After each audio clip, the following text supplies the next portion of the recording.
Well, I used to laugh at conspiracy theorists, thought they were paranoid until the day Charlie Kirk event took place. He wasn't a fringe voice, he was polished, supported, a voice for the young Christian right, or so it seemed. But one day he said something strange. He questioned our greatest ally. And then, a week later, he was gone. Maybe you felt it too, the discomfort when someone questions the people we were told were untouchable. The sudden online outrage, the censorship, the coordinated attack just for asking a question, for noticing something isn't right. And you're not alone, because millions of Christians are starting to notice. The silence speaks louder than ever before. What he uncovered wasn't an exception, but actually a pattern that has happened again and again and again throughout history. What if our America's greatest ally isn't? What if we've been siding with those who wear our language, speak our Bible verses, but behind the curtain are working toward the destruction of everything Christians in America hold sacred? I think Charlie Kirk was onto something. This is not hate, this is discernment. And discernment is what we are commanded to have. And when someone like Charlie notices, he disappears. Or worse, he's now getting rewritten out of the script. They've done it in over 100 nations, rewritten history, infiltrated power, then called the victims the aggressors every time. The pattern isn't a theory, it's a repetition. Imagine this, a humble religious minority, perhaps the Amish people, peaceful, supposedly quiet, unassuming. You don't see the Amish controlling and having handlers for every member of the U.S. Congress. You don't see the Amish controlling 75% of every presidential cabinet. You don't see the Amish controlling the music industry and the disgusting lyrics and music that comes out of it. You don't see 98% of the pornography industry being run by the Amish, helping to destroy the American family. You don't see the liberal, woke, anti-family, anti-moral, anti-Christian left being funded and run by the Amish. You don't see $40 or $50 billion a year going to the Amish. And you don't see the Amish genociding any group living next to them that disagrees with their political beliefs. But Charlie Kirk began to recognize a group that was untouchable, a group that claimed to be allies with Christianity. And yet, in a Christian nation, they seem to be running every single organization and corporation and every single thing that is leading to the moral, physical, and financial destruction of America. And I'm not anti what they would call me. I'm anti-satanic. Charlie Kirk is no longer with us because of what he said about a group of people doing something not good to Christian America and to its neighbors. My friends, my brothers in faith, many Christians, millions now, are waking up. And there's something strange going on. It is the great Christian revolt in the noticing of what's taking place. And it has been long overdue. Every nation, about every 100 to 120 years that has been invaded, that has done what is happening in America, which directly and completely, almost 100% mirrors post-World War I Weimar Republic Germany. The people in Germany recognized what these people did in the Soviet Union, killing off the czars, taking over the government, and institutionalizing an anti-Christ, anti-Christian establishment run by the same people Charlie Kirk was talking about. And what was the result? The death of 50 million Christians.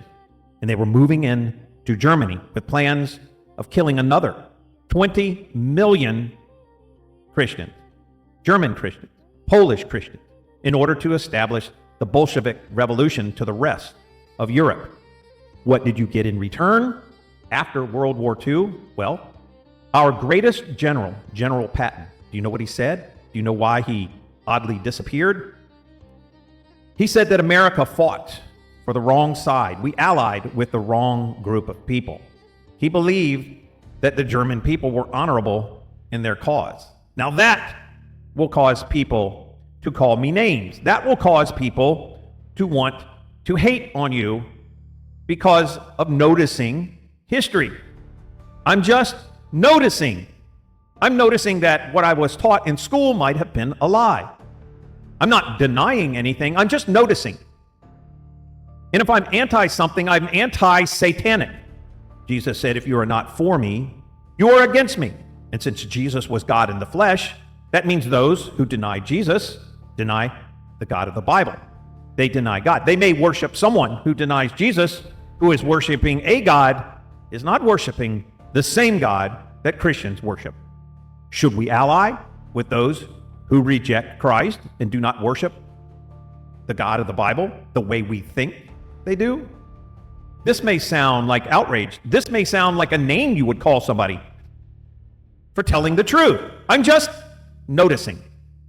I'm noticing why Christians are moving into the great Christian revolt, because they're simply noticing that a Bible came along and deceived most of the Christian nations, the Western nation, called the Scofield Bible.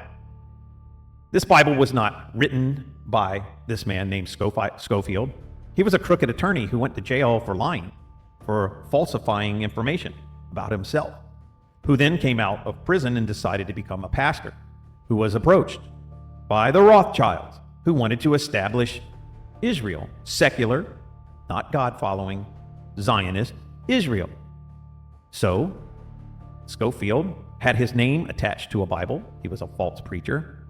And the Rothschilds produced this Bible with commentaries that said none of the events that was believed by the Christians for 1900 years, that Jesus had already returned, that there was already a rapture, and that all the events just about had taken place in the book of Revelation and was noted in the older Bibles, in the commentaries of the beliefs of Christians for 1900 years. They rewrote that and made all of the events that are going on right now part of the book of Revelation to make it seem like Christians should expect all of this to happen and it's God's will, and they can't do anything about it because it is leading up to a rapture that's going to take them away anyway. If you were clever, you might rewrite this Bible so that you would support believing that you had to fund, work, enslave yourself, put your country in financial ruin, die in wars, lose limbs, send your sons and daughters to fight for a deception. If you look at the Geneva Bible, it will explain that 1900 years of Christian belief up until that time believed that most all of the events in the Bible had already taken place. And only in the past less than 100 years have anybody believed anything different.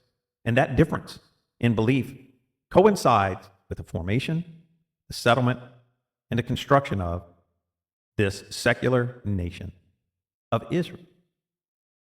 Now, this is just me noticing. I'm not accusing anybody of anything. I'm just noticing.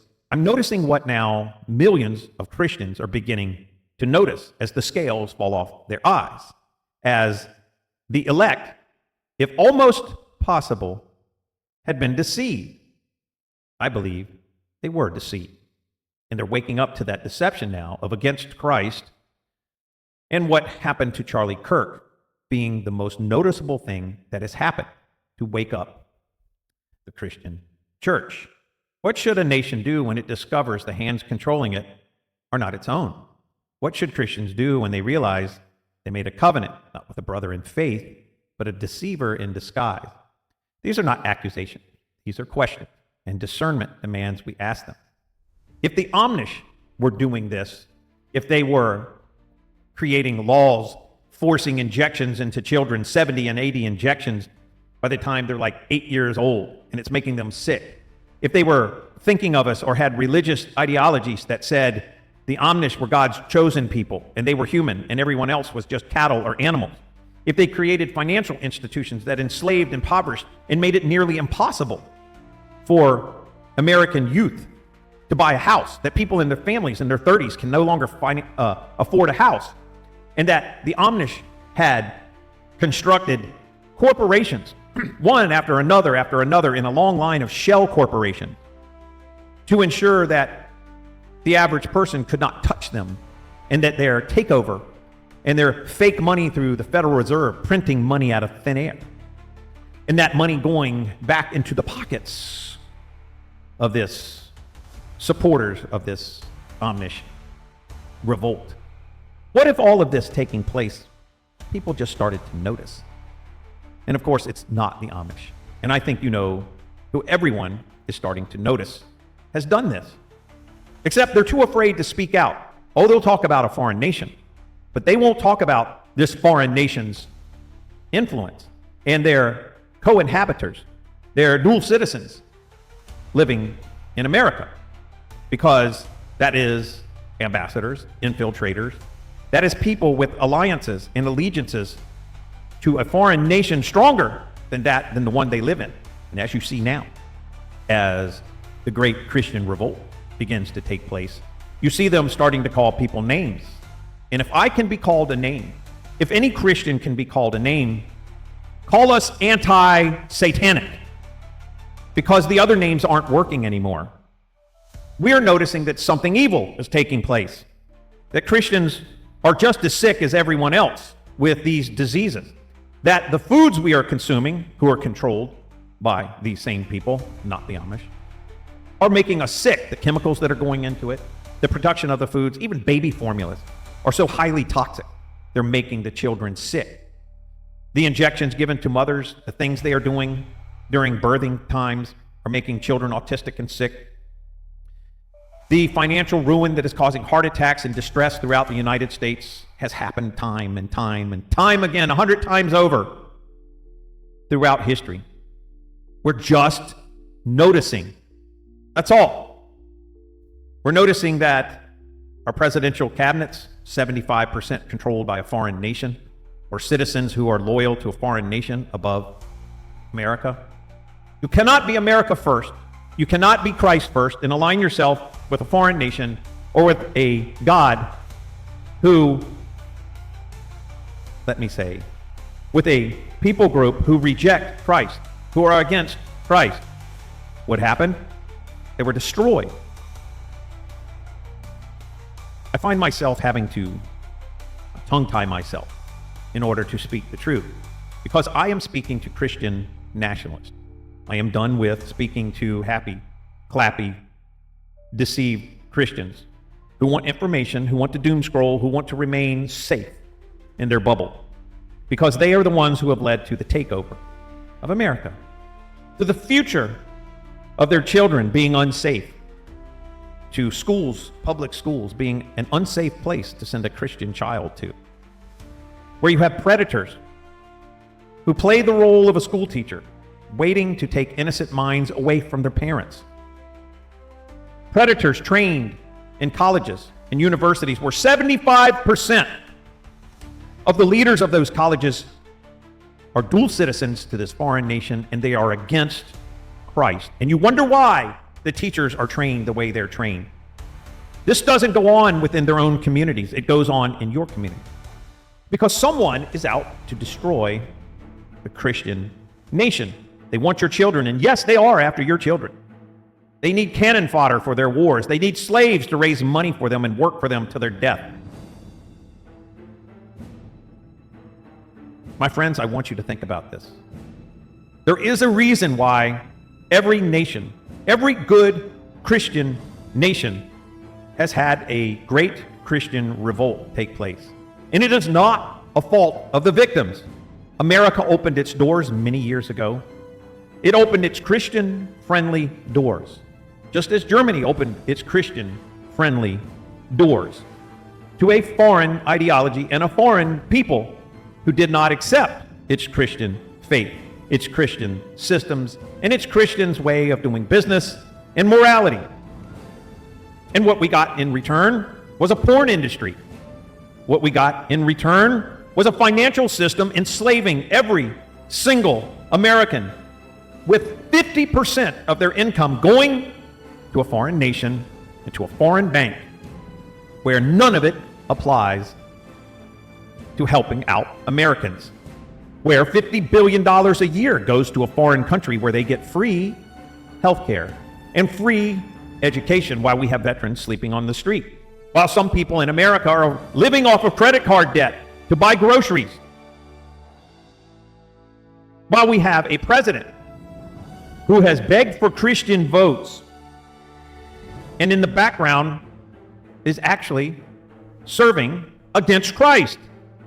He literally publicly converted to an against Christ religion.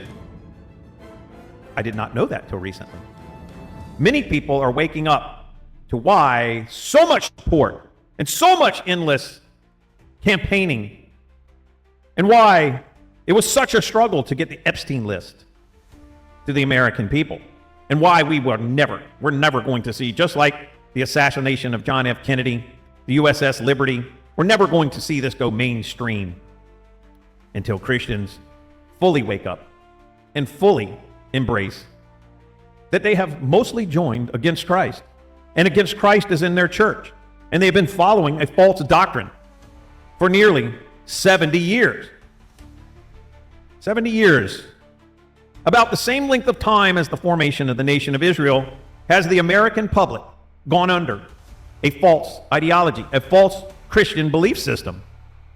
You can go into the Geneva Bible and see what Christians believed. They didn't believe any of this. This is new, it is fake, and it is fable.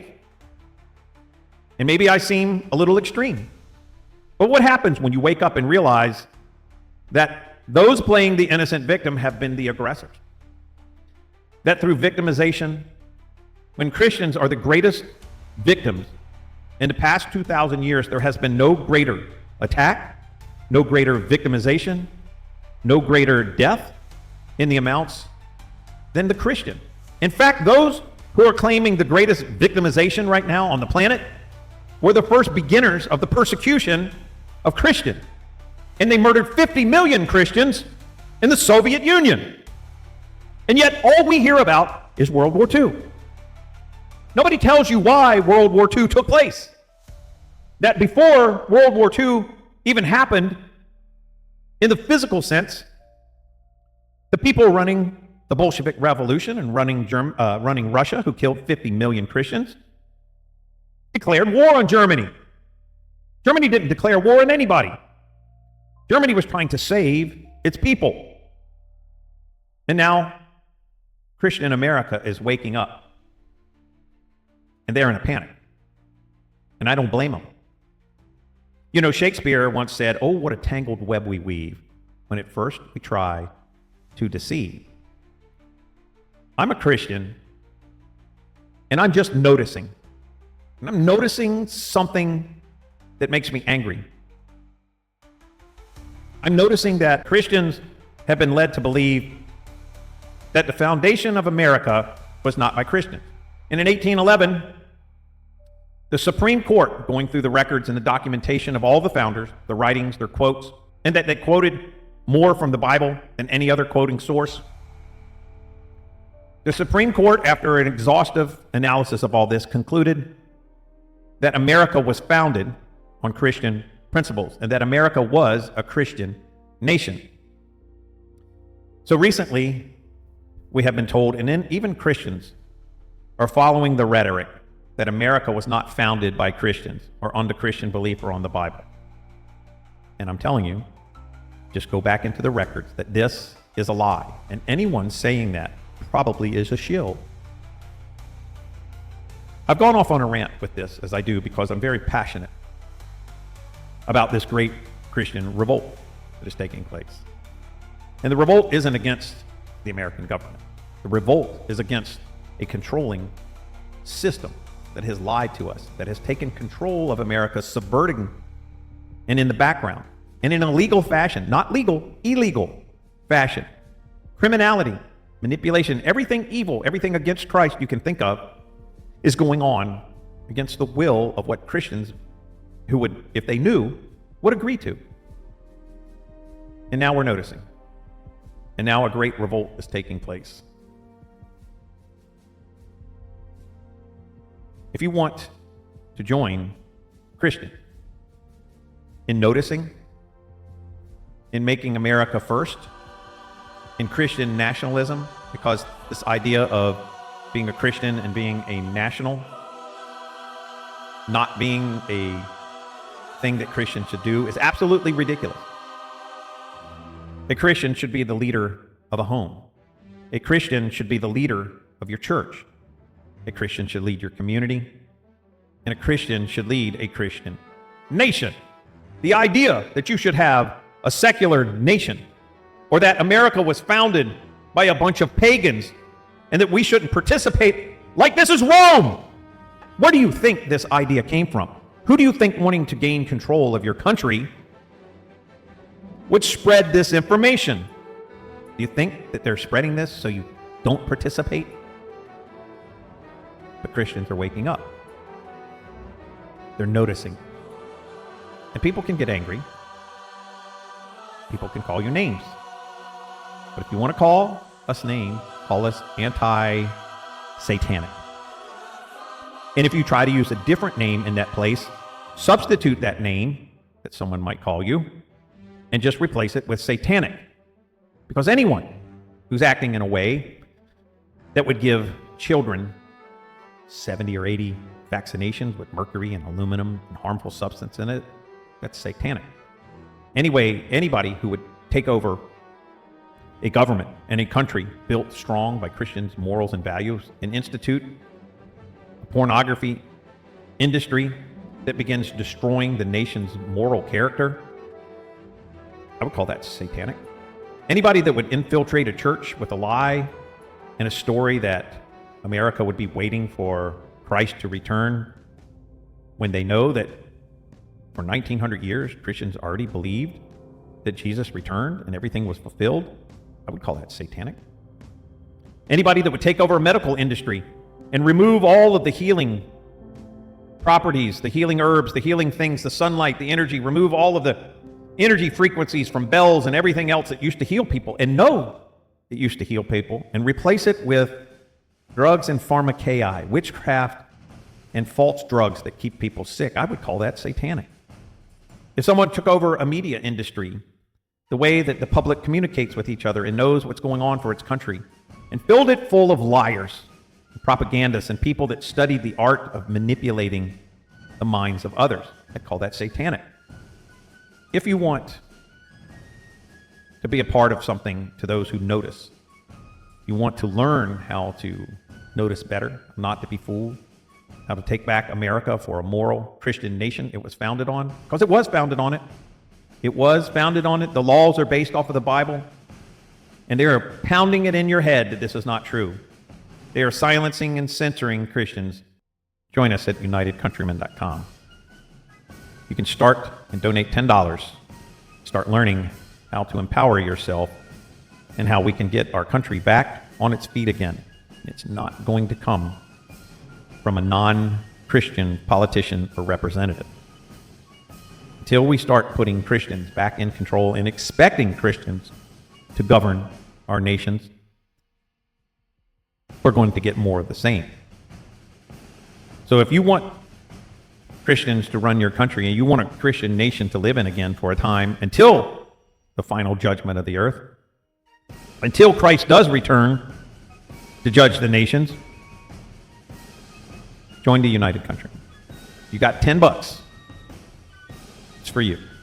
Well, most of us know America is in real trouble now, and it's time for us to take a good look at what's happening and what to do. I know you feel it, the sense that something isn't right. Every politician promises to fight for us, but once they get to Washington, once they get into local office, they bow to the same masters, and you vote and you hope, but nothing ever changes. And the truth is, we're seeing no politician is coming to save us.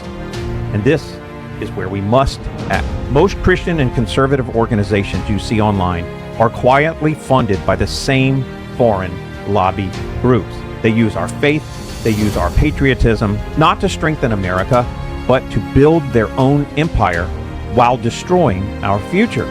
We are one of the only conservative Christian organizations left that isn't secretly bought and paid for. We answer only to God, to the country, and to the people like you who refuse to bow to this. Some of our most trusted pastors we have followed on television have turned out to be Judas for a foreign lobbying group. Most of the congressmen, over 253 congressmen, new ones, were shuttled off to a foreign nation to be indoctrinated after getting heavy funding for them to be voted into office. The future is about more than politics. It's about protecting our families, our faith, and our future before it's too late. If you've been waiting for someone else to fix this, it's not happening. But if you've been waiting for a movement that actually stands with you, this is it.